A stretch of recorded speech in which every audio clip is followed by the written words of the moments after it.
లైవ్లో ఇమాన్యుయల్ వర్సెస్ తనుజ అన్నట్టు కొనసాగిందని చెప్పాలి. ఇప్పటికీ 6 వారాలు అవుతున్నా కూడా ఇమాన్యుయల్తో తనుజకి ఇంత పెద్ద గొడవ జరగలేదు.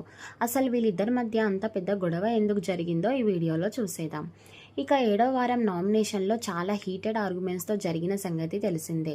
ఇక ఇందులో భాగంగానే వాష్రూమ్ దగ్గర దివ్య కూర్చుంటే తనుజ వచ్చి, అసలు నేను ఈ వారం సేఫ్ గేమ్ ఏం ఆడలేదురా, అందరూ సేఫ్ గేమ్ ఆడుతున్నావు అంటూ తనుజ చెప్పడంతో వెంటనే దివ్య అంది, అది కాదురా, నేను నిన్ను నామినేషన్ చేయడానికి ఇమాన్యుయల్ ఒక రీజన్ చెప్పాడు. ఆయిషాకి అన్డిజర్వ్ అని 2 సార్లు చెప్పి ఆ తర్వాత డిజర్వ్ అని చెప్పడంతో నాకెందుకో తనుజ సేఫ్ గేమ్ ఆడుతుందేమో అంటూ ఇమాన్యుయల్ నాకు చెప్పాడు. ఈలోగా ఇమాన్యుయల్ అక్కడికి వచ్చాడు. అయితే తనుజ లెఫ్ట్ అండ్ రైట్ ఇచ్చుకుంది.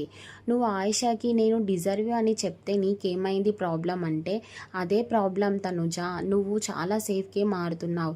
ఎందుకంటే తను మొదటి వారం వచ్చినప్పుడే నిన్ను టార్గెట్ చేసి నిన్ను నానా మాటలు అన్నా సరే ఇంకొకరు ఎవరైనా మాట్లాడరు. కానీ ఆ రోజు నాగార్జున గారు 3 సార్లు అడిగినా సరే అన్డిజర్వ్ అని చెప్పి ఆ తర్వాత డిజర్వ్ అని చెప్పావంటే నాకు అప్పుడు అనిపించిందని, అందుకే నేను నిన్ను ఈ వారం నామినేట్ చేయాలంటూ చెప్పుకొచ్చాడు ఇమాన్యుయల్. తనుజ, అలా ఎలా చేస్తావు? సేఫ్ గేమ్ నేను ఆడట్లేదు, నువ్వే ఆడుతున్నావు.